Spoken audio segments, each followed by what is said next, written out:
જગતની હાટડીએ એક હતો ઉગડશંકર. એનું નામ હતું માણસ, પણ એને સેલ્સમેન બનવાનો બહુ શોખ. ફરી કોઈ એકવાર એ માલ સામાનની દુકાન કાઢીને માલ સામાનનું વેચાણ કરવા બેઠો. એની પાસે હતા હાથ, પગ, નાક, આંખ, કાન, સ્પર્શ, જીવવા, મન, બુદ્ધિ, અક્કલ અને પ્રાણ. પ્રાણ કોઈને અપાય જ નહીં. હા, પ્રાણ રેડી શકાય, પણ કોઈ ગ્રાહકને પ્રાણ ખરીદવા હોય ને તો પણ પ્રાણને વેચી ન શકાય. પ્રાણ કોઈને વેચી ન શકાય, પ્રાણને કોઈ ખરીદી ન શકે.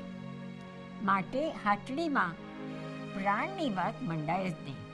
મન કોઈને જોઈએ જ નહીં ને, એટલે મનને કોઈ લે નહીં, એટલે મન પણ દુકાનમાં પડી જ રહે. એટલે ઉગડને થયું, આ અક્કલ બડી કામની છે. મારી પાસે બહુ અક્કલ છે, તો લાવને હું વેચવા કાઢું. લોકો હોંશે હોંશે મારી અક્કલ ખરીદી લેશે.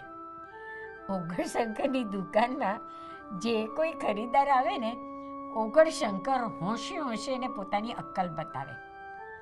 અક્કલ પોતાનો મત સલાહ સામે કોઈ જુએ જ નહીં ને. જુએ તો કોઈને ગમે નહીં, અને ગમે તો કોઈ લે નહીં, લે તો કોઈ એને પૈસા આપે નહીં. અને મફતમાં આપેલી અક્કલ કોઈ લઈ જાય તો એ કોઈ ઉગડશંકરની અક્કલ વાપરે નહીં. આમ ઉગડશંકરની અક્કલ અહીંયા તૈયાર રઝળ્યા કરે, પણ એ અક્કલનું કશું ઉપજાનું મને જાણ નથી. ઉગડની દુકાનમાં ગ્રાહક તો બહુ બધા આવે. અહીંના ગ્રાહક આવે, તઈના ગ્રાહક આવે, દેશના ગ્રાહક આવે, પરદેશના ગ્રાહક આવે. ઉગડની દુકાનમાં ગ્રાહક તો બહુ આવે. કોઈને ઉગડના હાથ જોઈતા હોય, કોઈને ઉગડના પગ જોઈતા હોય, કોઈને ઉગડના કાન જોઈતા હોય. કાનના બહુ ગ્રાહક.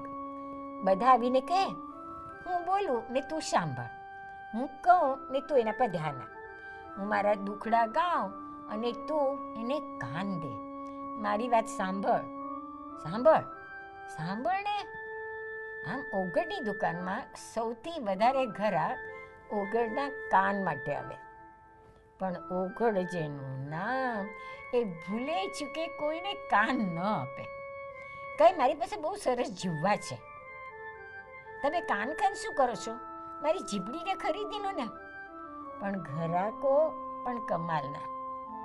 ઉગડશંકર મફતના ભાવે જીભડી આપવા રાજી હોય ને તો પણ કોઈ પણ ઉગડની જીભડી ખરીદે જ નહીં. પણ ફ્રીમાં આપેલી જીભ કોઈ ભૂલે ચૂકે પણ લઈ ગયાનું મેં જાણ્યું નથી. ઉગડનું મન પણ સાવ નવરું, ત્યાં ત્યાં દોડ્યા કરે.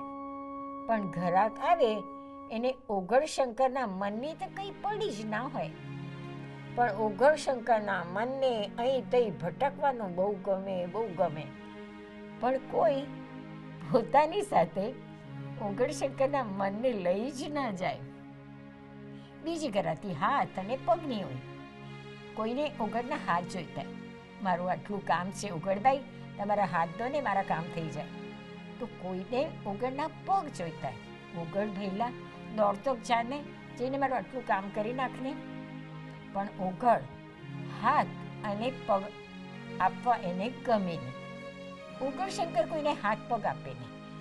ગ્રાહકને કાન, હાથ અને પગ જોઈતા હોય, અને ઉગડને તો જીભ, મન અને અક્કલ આપવા હોય. કંટાળીને ઉગડશંકરની હાટડીએ કોઈ આવે જ નહીં.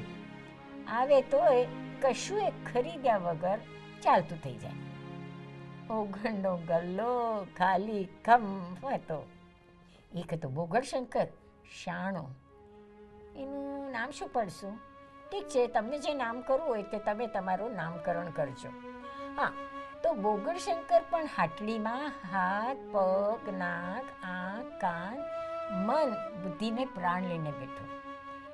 ઉગડશંકર તો ગ્રાહકને જે જોઈએ તે ખુશી ખુશી આપી દે. જેને કાન જોઈતા હોય એને બોગડશંકર હોંશે હોંશે કાન આપે. બોલો શું કહેવું છે તમે? બોગડશંકર બધાની વાતો ધ્યાનથી સાંભળે. બોગડશંકર જીભ આપવા જાય અને લોકોને ન લે તો બોગડશંકર મોં પર આંગળી મૂકી દે. એની હાટડીમાં આવનારને બોગડશંકરના હાથ પગ કાન જોઈએ. બોગડશંકર તો ખુશી ખુશી હાથ પગ અને કાન આપે. બધા ઘરાક ખુશી ખુશી લઈ જાય ને હોંશે હોંશે લેવડ દેવડ કરે. કેટલાકને વળી આંખ નાક પણ લઈ જાય ને હોંશે હોંશે લેવડ દેવડ કરે. બોગડશંકર દરેક ખરીદારને એમની ખરીદીની સાથે થોડા પ્રાણ પણ રેડી દે. પણ બોગડશંકરે જોયું કે બુદ્ધિની ખાસ ઘરાકી નહોતી, માટે બોગડશંકર કોઈની આગળ બુદ્ધિનું પ્રદર્શન ના કરે. જો અક્કલ બતાવે તો એના લેવાનો આગ્રહ ન કરે. બુદ્ધિને, અક્કલને, સલાહ સૂચનને પોતાની પાસે જ રાખી મૂકે. હા, પોતાની બુદ્ધિ બોગડશંકરને કોઈ ઓફર કરે તો થોડી ઘણી બુદ્ધિ એ લઈ લે ખરો ને સાચવીને જુએ અને બને ત્યારે વાપરે પણ ખરો. દિવસને અંતે કહે છે કે બોગડશંકરને સારો એવો વકરો કર્યો, પણ બોગડશંકરની હાથડીમાં હાથ, પગ, ટાંટિયા, નાક, આંખ, કાન, બુદ્ધિ બધું એમનું એમ રહ્યું. બોગડશંકર ખુશ થઈ થઈને બધાને બધું બતાવે અને ફૂલાઈને કહે, હું કેટલો બધો હેલ્ધી. પણ એને વકરો તો કાંઈ ન થયો. બોગડશંકર જઈને કોણ કહે કે ભાઈ, હાટલીમાં બધાને બુદ્ધિ નહીં પણ કાન, હાથ અને પગ જ જોઈતા હોય છે, અને જેને જે જોઈએ તે આપને ભઈલા, તો કાંઈ તને ફાયદો થાય, નહીં તો દિવાળું કાઢવું પડે. આગળ ઉપર અનેક વાર કહેવાઈ ગયું છે. લો, મેં ફરી એકવાર કહી દીધું.